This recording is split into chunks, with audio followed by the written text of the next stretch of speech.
In the year 2005, nestled deep within a remote farmhouse, lived a young woman.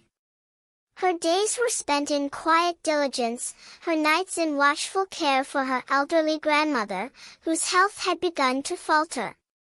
One particular afternoon, as slumber claimed her in a nap, a discordant, frantic scream shattered the rural stillness. Bolting upright, heart pounding, the young woman rushed to her grandmother's room, her bare feet padding silently on the aged wood floors.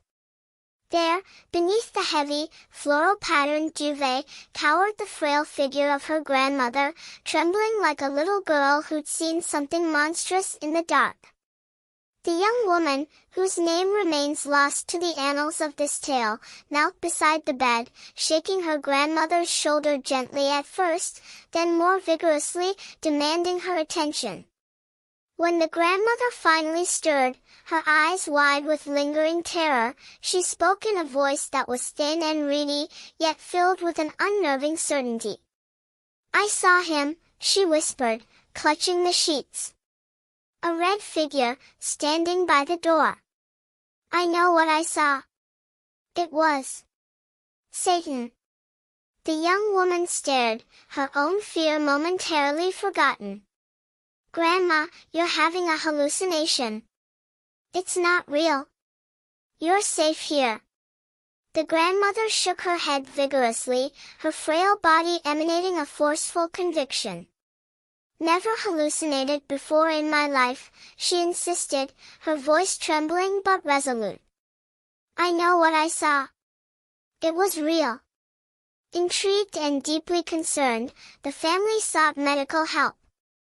They found a 67-year-old retired teacher, her face etched with confusion and fear.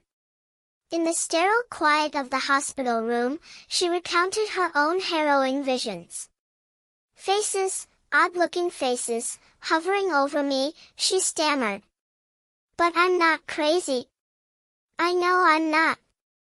Laboratory tests were conducted, meticulously ruling out the usual suspects, infection and drug interactions. The family, desperate and clutching at straws, had even consulted a priest about performing an exorcism days before they came to the hospital, their concern palpable. To help describe what plagued her visions, the woman painstakingly drew a picture. The faces, she explained, had unnervingly large teeth, eyes, and ears, stretched and flattened into a horizontally elongated shape, like a peculiar football come to life.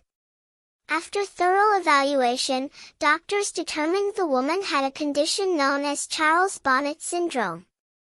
Patients with this rare disorder experience vivid, often bizarre, visual hallucinations, typically when their actual vision is diminished. These hallucinations, however, are purely visual, no sounds accompany them.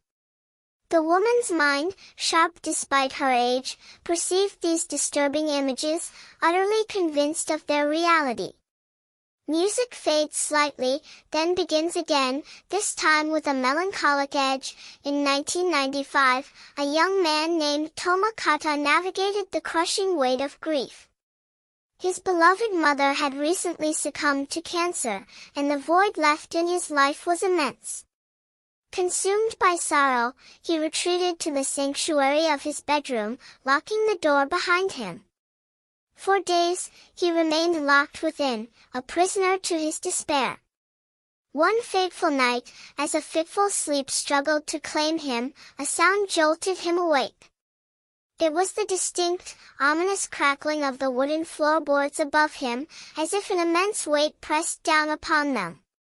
He froze, eyes darting upwards towards the doorway leading from the adjoining room. And then, he saw her. His mother. Standing in the doorway, bathed in the faint moonlight filtering through the window, watching him with an expression he couldn't decipher. Was it sorrow, judgment, or something else entirely? A primal scream tore from his throat, raw with disbelief and terror. The neighbors, alerted by his anguished cries, called the police. When officers arrived, Toma's terror was palpable, his story fragmented yet terrifyingly clear. Doctors examined him, perplexed. No physical ailment explained such vivid, terrifying hallucinations. As far as anyone knows, Toma has never seen his mother's apparition again since that harrowing night. Music shifts tone, becoming more personal and unsettling. I remember this incident, though it happened long ago, when I was still very young, living in a small house with just my mom and me. Even at that tender age, I knew the comforting routine. Every night, Mom would check on me before retiring herself. One particular night, I woke with a start, convinced I heard a soft rustling emanating from the darkness within my closet. Just as I was about to call out, I looked up, towards the foot of my bed, and saw my mom. She was standing there, a strange, almost mischievous smile on her face, giving me a little wave. "Go back to sleep, sweetie," she whispered, her voice a familiar lullaby. Then, inexplicably, she turned and slipped silently into my closet, drawing the door just enough to leave a sliver of opening. I remember, with crystal clear clarity, seeing her single eye peering through that narrow gap, watching me. I giggled, mistaking her game for playful banter, and drifted back to sleep moments later. The next morning, bright and early, while enjoying my cereal, I nonchalantly mentioned, "Mom, you were hiding in my closet last night, peeking at me." She stopped mid-motion, her spoon suspended in the air. Her face contorted into a mixture of confusion, concern, and utter bewilderment. "What? No, honey," she stammered, her voice laced with disbelief. "I haven't been in your room all night. I thought maybe someone broke in, but you must have been dreaming, or hallucinating. It was just in your head." The explanation, while logical, did little to soothe the strange unease that settled in my chest. That single, vivid hallucination, innocent as it seemed in retrospect, was far creepier than anything I'd ever experienced before. In the years since, I've only had 2 other episodes, neither as vivid, nor as deeply unsettling as that night in my childhood bedroom. Music takes on a more weary, almost desperate feel. Years later, I found myself behind the wheel of a big rig, a life spent traversing highways under the cloak of night. Caffeine was my constant companion, a desperate elixir to keep fatigue at bay during those marathon runs. One particular night stands out in stark relief, however. I'd forgotten my coffee, a critical oversight I hadn't made in years. The miles stretched endlessly before me, the monotony of the road seeping into my consciousness. I drifted, my eyelids heavy, my grip on the steering wheel tenuous. Several times, I felt the truck pulling perilously close to the shoulder, and with a jolt of adrenaline, I wrestled the wheel back, narrowly averting disaster. Just as I thought I had wrestled back control, a new terror seized me. Glancing ahead, I saw a terrifyingly tall, imposing black figure materializing directly in the path of my speeding truck. Instinct screamed at me. I swerved violently to the left, just barely missing the silhouette, sending gravel scattering off the road. The sheer terror of the moment forced me to slam on the brakes, bringing the truck to a screeching halt. Panting, heart hammering against my ribs, I risked a glance in the left rearview mirror. The figure was still there, standing as if frozen in the middle of the deserted road. I wasn't generally a confrontational person, preferring to avoid conflict whenever possible. But something primal, something fierce and protective surged through me in that instant. Fueled by panic, I scrambled out of the truck, intending to give whoever that was a piece of my mind. But as I stepped onto the shoulder, the black figure was gone. Vanished. As far as I could tell, I was the only soul on that lonely stretch of road 4 miles in either direction. Utterly unnerved, I drove only about 5 miles further down the road before pulling over completely, unable to continue. I fell into a fitful sleep, shaken by the phantom figure I'd conjured in my exhausted mind. I don't know why my brain would fabricate such an eerie, life-threatening vision, but I firmly believe it was a hallucination born of extreme exhaustion. Music returns to a more tense, atmospheric quality. I was 13 years old, living in a quiet rural neighborhood. I'd never really struggled with sleep before. In fact, I was renowned for being a notoriously heavy sleeper. It happened on a seemingly ordinary Saturday morning. I'd stayed up late the night before, but nothing unusual. When I woke, or rather, when I thought I woke, I was trapped. A suffocating paralysis held me fast to the bed, my body refusing all commands except the limited movement of my eyes. I strained to lift my head, to break free, but I was bound. Focus, I told myself. I moved my eyes, scanning the familiar room. Then, I looked towards the corner of the ceiling. And I saw it. The most horrifying, bone-chilling thing I had ever witnessed in my entire life.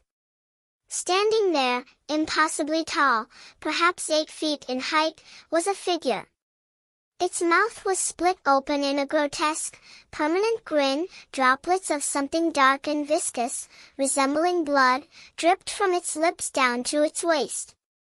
And in its hand, it held a large, gleaming carving knife. My breath hitched. The figure began to move towards me, not walking, not running, but hovering. It glided across the room, defying gravity, the sound of its impossible movement echoing in my terrified mind. It wasn't walking, not even moving a single limb deliberately. It was just, floating, descending towards me like a phantom assassin. I wanted to scream, to fight, to flee, but I was utterly paralyzed, trapped beneath the crushing weight of sleep's hold. The figure reached the edge of my bed, its presence inches from my face. For the first time, it moved. Its arm, impossibly long, snaked upwards, the carving knife glinting dully as it raised the weapon towards the ceiling, poised to strike. I knew what was coming next.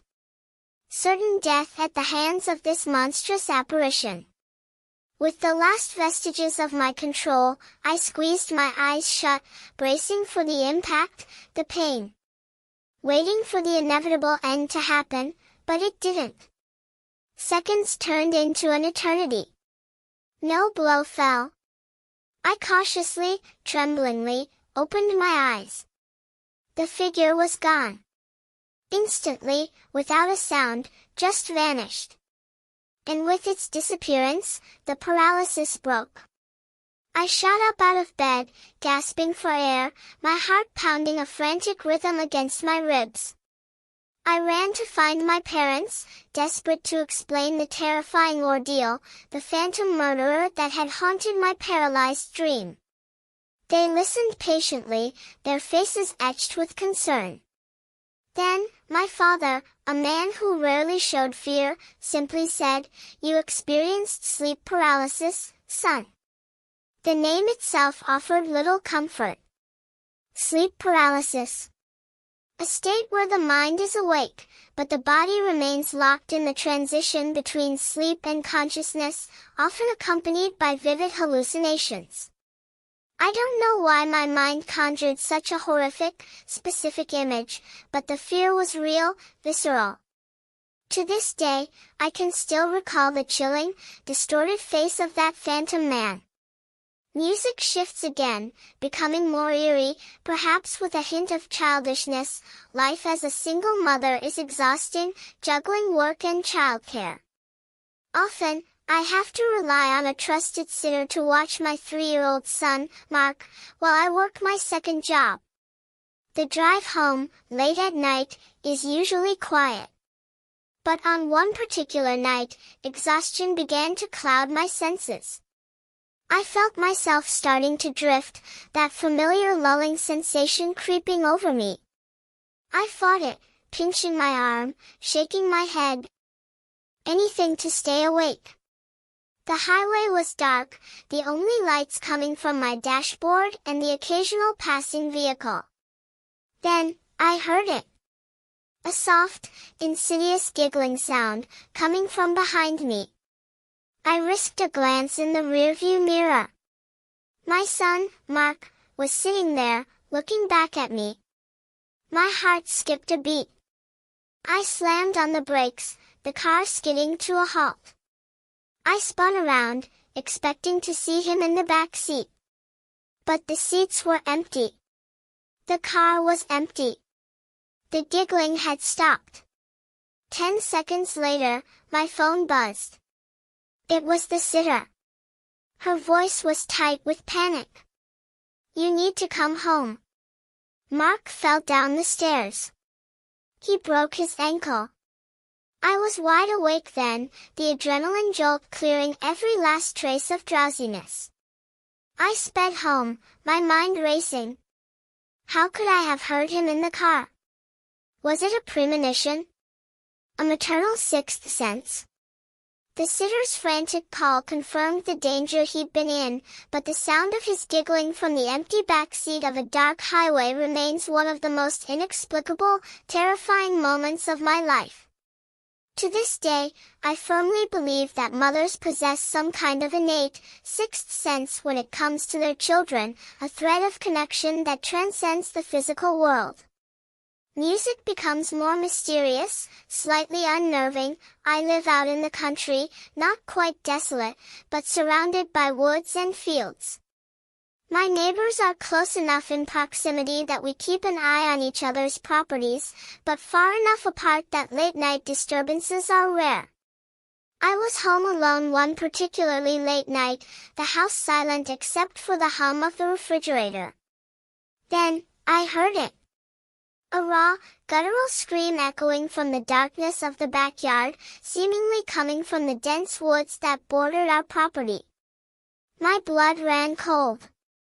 I grabbed a flashlight from the kitchen counter, my heart pounding a heavy rhythm in my chest. I cautiously stepped outside, the cool night air washing over me, doing little to calm my nerves. The backyard was pitch black, all the house lights were off, save for the beam of my flashlight cutting through the oppressive darkness. I swept the light through the trees, searching for the source of the scream, bracing myself for the sight of an injured animal or perhaps a startled raccoon. And then I froze. The beam of my flashlight caught it, a tall, impossibly tall figure standing amidst the trees. It was at least twice my height, a towering silhouette against the darker backdrop of the woods. What struck me most wasn't its size, but its form. It had some kind of elongated, trunk-like appendage hanging from its face, stretching all the way down to its waist, like a grotesque elephant marionette. It wasn't walking, not even standing still, it was moving with a slow, deliberate, unnerving march directly towards the house, towards me. All I could see was profound blackness, no discernible color or features. I instinctively shrank back, then turned and bolted for the safety of the house, slamming and locking the door behind me, my breath ragged. I peered through the glass, straining to see, but the figure was gone. Vanished without a trace. To this day, I sincerely hope that what I saw and heard was merely a product of an overactive imagination, a trick of the darkness, a figment conjured by tired eyes. But the unsettling truth is, I wasn't tired. I was wide awake. And whatever it was, it vanished the moment I sought refuge indoors. Music becomes lighter, almost playful, then twists into something sinister. This next story happened on vacation, years ago. My family and I were staying at a resort nestled deep in a very rural part of Pennsylvania. The setting was picturesque, but strangely devoid of energy. There weren't many young people around, making it feel more like an adult retreat than a family vacation spot.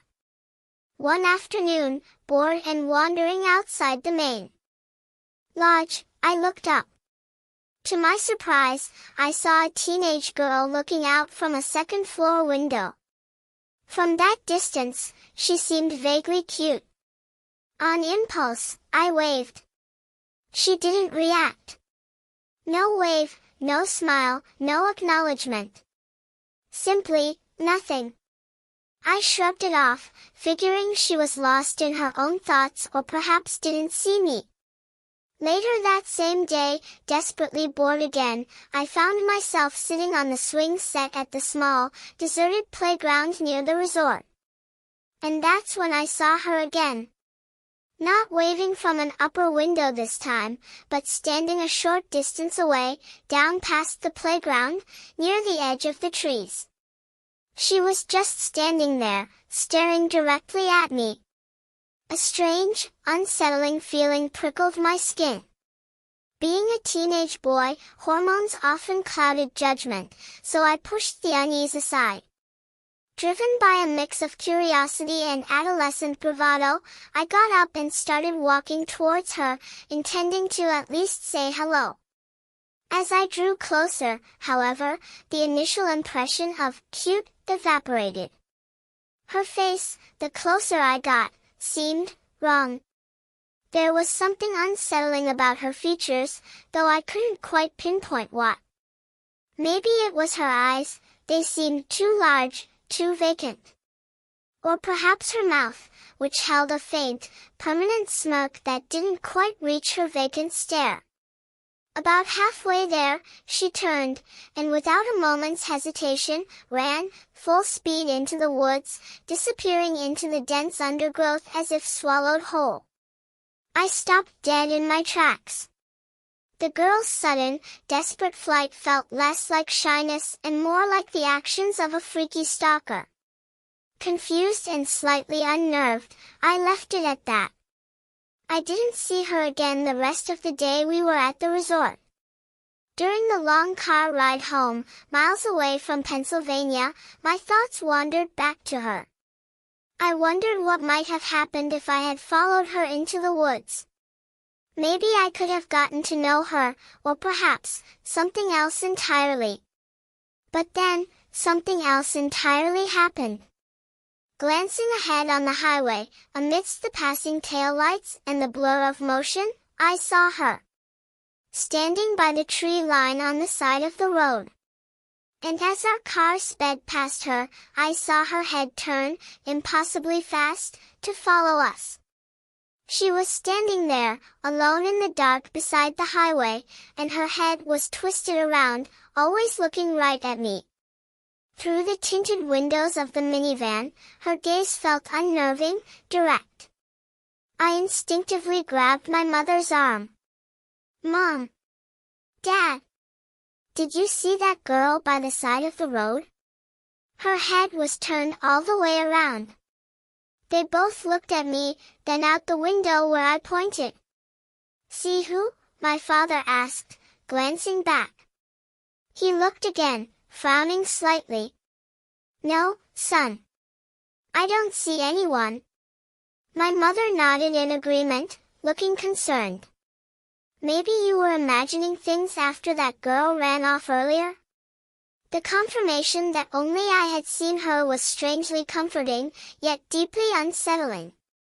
Was it just a vivid memory playing tricks on me after a long drive? Or was there something more sinister lurking in the shadows that night? I pushed the thought away, telling myself it was all in my head, that the girl was never even there. But the image of her unnaturally turned head remained burned into my memory. Music swells with intense dread, then cuts abruptly, leaving silence. I can tell you from personal, harrowing experience, that sleep paralysis is arguably the scariest thing a human being can go through. It's not a dream, it's a living nightmare imposed upon your conscious mind while you are trapped in an immobile body. I was 19 years old when I experienced it, and it was the fourth time in my life. The first three were unsettling, yes, but this fourth episode was in a different league altogether. It was profoundly, terrifyingly worse than anything I had encountered before in my life. I opened my eyes just as the morning sun was beginning its slow ascent, its gentle light filtering through the blinds I must have somehow pulled open in my sleep. The room was bathed in a soft, ethereal glow. But the peace was an illusion. I found myself completely, terrifyingly unable to move. My body felt heavy, as if weighed down by invisible chains. The only part of me I could consciously control were my eyes. I turned them, focusing on the corner of my room, a place I always felt safe. And then I saw it. The most horrifying, unforgettable image I have ever witnessed. Standing there, impossibly tall, like a distorted shadow against the wall, was a small girl. But she wasn't right. Her figure was unnaturally elongated. And her face was a study in horror. Her skin, if she had any, seemed translucent or utterly absent. What struck me most, what froze my blood, were her eyes. They were not ordinary eyes. They were entirely black, like empty, bottomless wells staring directly into my soul. And her mouth, it was pulled back in a permanent, unnatural smile, revealing unervingly large teeth. She began to move towards me. Not walking, not running, but taking giant, exaggerated steps, her limbs stretching impossibly far, defying the laws of physics and anatomy. She reached the edge of my bed, her black eyes fixed on mine, and then, she threw her arms around my neck. Not in a hug. In an inhuman, terrifying grip. Her hands, I imagined, though I couldn't see them clearly, clasped around my throat, squeezing the life out of me. I couldn't breathe. The phantom pressure choked the air from my lungs. I thought I was dying. I watched this grotesque, supernatural being choke me within the confines of my own bedroom, and I couldn't do a single thing about it. I was completely, utterly helpless. Pure, unadulterated terror washed over me, paralyzing me even more than the sleep paralysis itself. Just as I felt the darkness of oblivion closing in, as I believed I was taking my very last gasps of air, my hands suddenly snapped up. They didn't feel like my own, they moved with a violent, involuntary jerking motion, slapping my own face hard. The impact was jarring, but it broke the spell. The horrifying little girl was gone. In an instant, she vanished, leaving no trace behind. And just as suddenly, I could move. I shot upright in bed, gasping for air, my body trembling, my heart hammering against my ribs as if I had truly run underwater for a minute, desperately fighting for each breath. I felt completely drained, the phantom pressure on my throat lingering even as I drew real air. The fear was genuine, visceral, and deeply scarring. I had been trapped, watching that grotesque vision of a little girl with her hands around my throat, choking me, almost to death, and I couldn't do anything to stop it. I was utterly, terrifyingly helpless.